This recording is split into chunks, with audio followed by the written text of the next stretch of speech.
تحریر فرمایا ہے کہ ہمارے معاشرے میں اسلام میں جو باندی کا تصور تھا اس کی لوگ عجیب طریقے سے تشریح کرتے ہیں۔ مثلا ایک شخص نے ٹویٹر پر کہا کہ اگر کوئی شخص کسی عورت لڑکی کے تمام اخراجات اٹھاتا ہے تو اس کے ساتھ جسمانی تعلق رکھ سکتا ہے، کیونکہ یہ عین اسلام میں باندی کے تصور کے مطابق۔ سب سے پہلی درخواست تو یہ ہے کہ کوئی آدمی اگرچہ درس نظامی پورا پڑھا ہوا ہو اور شیخ الحدیث اور شیخ التفسیر ہی کے مقام پر فائز کیوں نہ ہو، وہ اتھارٹی نہیں ہے جو فتویٰ دے سکے۔ فتویٰ ایک خاص چیز ہوتی ہے، اس کے لیے کچھ کتابیں پڑھنی پڑتی ہیں، اساتذہ کی تربیت ہوتی ہے، ٹرینڈ کیا جاتا ہے، اور اصل چیز مفتی ایک خاص طرح کا مزاج ہوتا ہے اپنا۔ جس شخص کے مزاج میں انصاف ہوتا ہے، اللہ کا خوف ہوتا ہے، اگر وہ دن میں 10,000 جملے بولے تو ایک جملے میں ایک لفظ اس کا پکڑنا مصیبت بن جاتا ہے، ایک ایک حرف کو سوچ سمجھ کے استعمال کرتا ہے۔ مفتی اللہ کے درمیان اور لوگوں کے درمیان واسطہ ہوتا ہے کہ وہ لوگوں کو اللہ کا حکم بتائے، اور یہ بڑی جرت کی بات ہے کہ کوئی آدمی بغیر علم کے اور بغیر کسی چیز کے جانے بوجھے لوگوں کو شریعت کے حکم بتانا شروع کرے۔ روحانیت کی اور اللہ کے ساتھ اپنے تعلق کی تباہی کے لیے بس اتنا کافی ہے کہ انسان بغیر کسی علم اور تحقیق کے مسائل بیان کرے۔ یہ جو انصاف نے فرمایا ہے کہ یہ عین اسلام میں باندی کے تصور کے مطابق ہے، یہ کہنے والا کون ہے؟ یہ صاحب ہیں کون؟ اتھارٹی کیا ہے کہنے کی؟ ایک ٹی بی کے پیشنٹ کو آپ لے آئیے اور امام کعبہ سے ملا دیجئے کہ امام کعبہ آپ کا علاج کریں گے۔ امام کعبہ کا تعلق کیا ہے آخر ٹی بی کے پیشنٹ سے؟ وہ اگر مفتی ہیں تو فتویٰ دیں، قرات ان کی اچھی ہے تو قاری ہوں گے، حافظ ماشاءاللہ ہیں تو حافظ ہیں۔ زندگی کے سارے شعبے الگ الگ ہیں، اور یہ جو تباہی اب مدارس میں آ رہی ہے نا کہ مدرسوں کے بچے یہ نصاب بھی پڑھیں اور وہ بھی پڑھیں اور وہ بھی پڑھیں، تو ہمارے زمانے میں مختلف علوم میں اسپیشلائزیشنز اتنی ہو گئی ہیں کہ میڈیکل والوں سے مثلا نہ پوچھئے، انجینئرنگ والوں سے پوچھئے، جو نقشے بناتے ہیں ان سے پوچھئے، الیکٹریکل انجینئرنگ والوں سے پوچھئے، ایک چیز لے لیں اور اس میں ساری زندگی کھپا دیں تو آخر پہ پہنچ کے یہ ہوتا ہے کہ یار بس پڑھا تو ہے لیکن سچ پوچھو تو بہت کچھ رہتا ہے۔ یہ بھی اسپیشلائزیشن ہے، شریعت کے احکامات کو بیان کرنا۔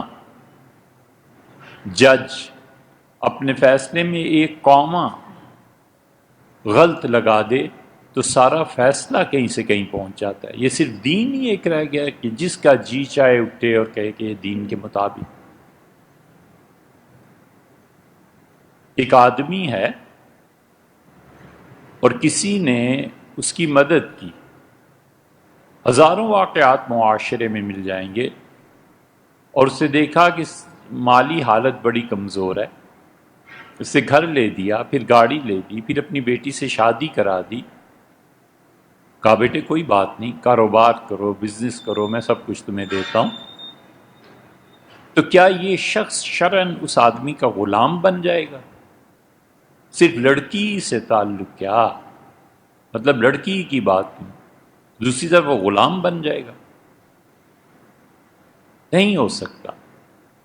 باندیاں ہونے کی دو ہی صورتیں تھیں، ایک صورت یہ تھی کہ بازار میں خواتین بکتی تھیں، مرد بکتے تھے، اس زمانے کے دستور تھے، اس کے مطابق عورتوں اور مردوں کی منڈی لگا کرتی تھی، اور وہ غلام ہی آتے تھے، یہ باندیاں ہی آتی تھیں، اور جس شہر میں جس جگہ پہ منڈی لگتی تھی لوگ جا کے خرید لاتے تھے۔ یہ غلام اتنے ہزار کا ہے، یہ باندی اتنے ہزار کی ہے۔ اور یا پھر جنگ کی صورت میں، میدان جنگ میں جو قیدی بنتی تھی عورتیں اور مرد، ان کا کرنا کیا ہے؟ قتل کر دیں؟ نہیں کرنا۔ شریعت خون بہانے کی مخالف ہے، کہتی ہے مت بہاؤ خون کسی کا۔ ایک حربی کافر ہے، اتنا بڑا ہتھیار یہ شریعت نے کافروں کو دے دیا، ہندوؤں کو مثلاً دے دیا ہے۔ ایک حربی کافر ہے، میدان جنگ میں ہے، اس نے آپ کے 10 آدمی مار دیے ہیں، اور ایک فوج کا افسر کوئی سپاہی اٹھتا ہے اور مارنے لگتا ہے، اور وہ کہتا ہے لا الہ الا اللہ۔ اللہ کہتا ہے چھوڑ دو اس کو، بس اس نے میری پناہ لے لی، اب اس کو کچھ نہیں کہنا، اگر قتل کرو گے تو قتل کا مقدمہ ہے تم۔ اب دیکھتے نہیں ہیں کہ حضرت رسالت پناہ صلی اللہ علیہ وسلم تشریف لائے تھے اور فتح مکہ تھا، تو آپ نے فرمایا اللہ مکہ والوں کو میرے اس سفر کی خبر نہ ہونے دے، حتیٰ کہ میں جا کے انہیں دبوچ لوں، یعنی اچانک جا پڑوں۔ دبوچنے کا لفظ اصل میں جانوروں کے لیے استعمال ہوتا ہے، عربی میں جو اس کے لیے بلیغ لفظ استعمال کیا گیا اس کا ترجمہ کیا ہے، وگرنہ اصل میں اردو میں یہ لفظ نہیں ہے۔ تو راستے حضرت رسالت پناہ صلی اللہ علیہ وسلم فتح مکہ کے بعد بیٹھے ہوئے سن رہے تھے کہ اس سفر میں ہوا کیا کیا، کتنے لوگ شہید مر گئے، یہ وہ، اور مکہ فتح ہو گیا تو اب کیا پوزیشن کیا ہے، کس کو کس جگہ پہ بٹھانا ہے۔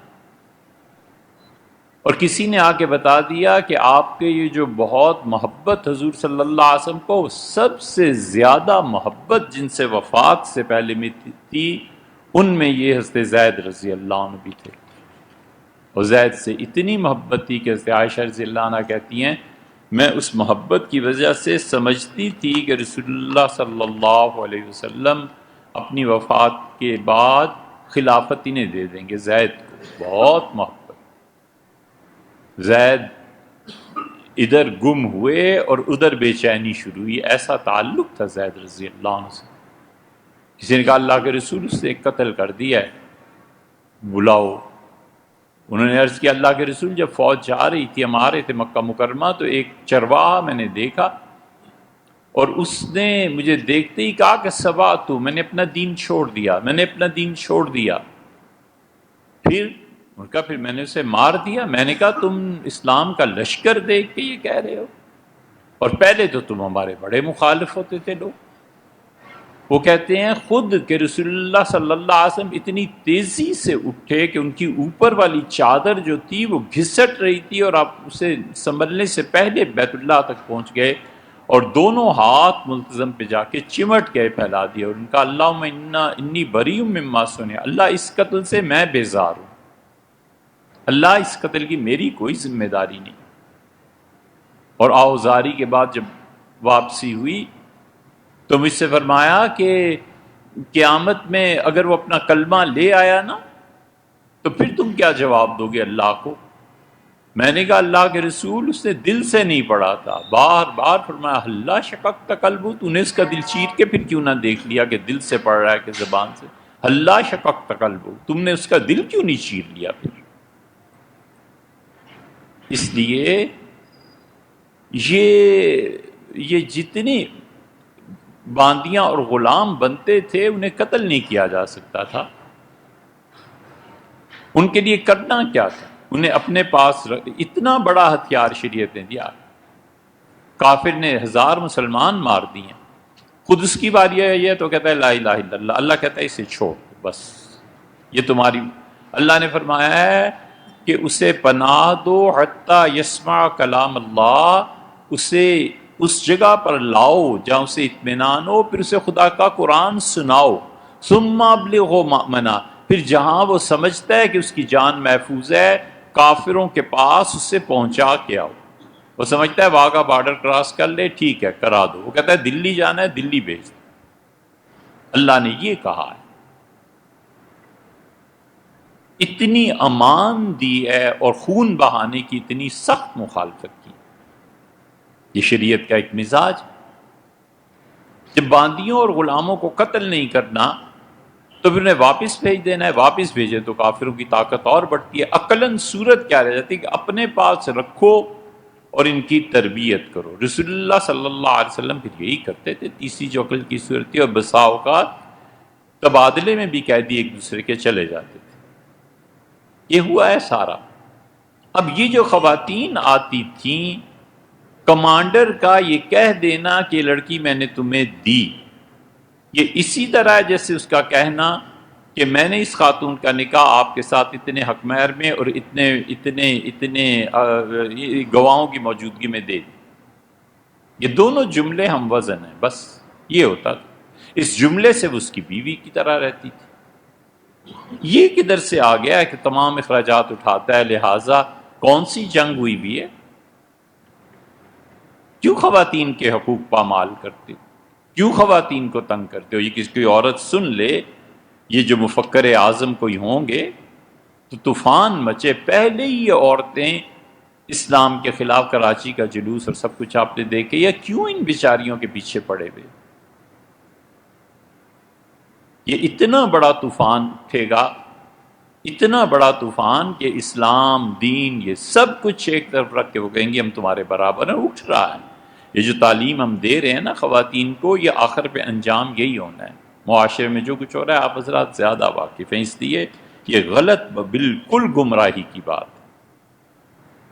ٹویٹر پہ کہا یا کسی نے بھی کہا ہے، گمراہی ہے، حتیٰ کہ کوئی مفتی بھی فتویٰ یہ نہیں دے گا۔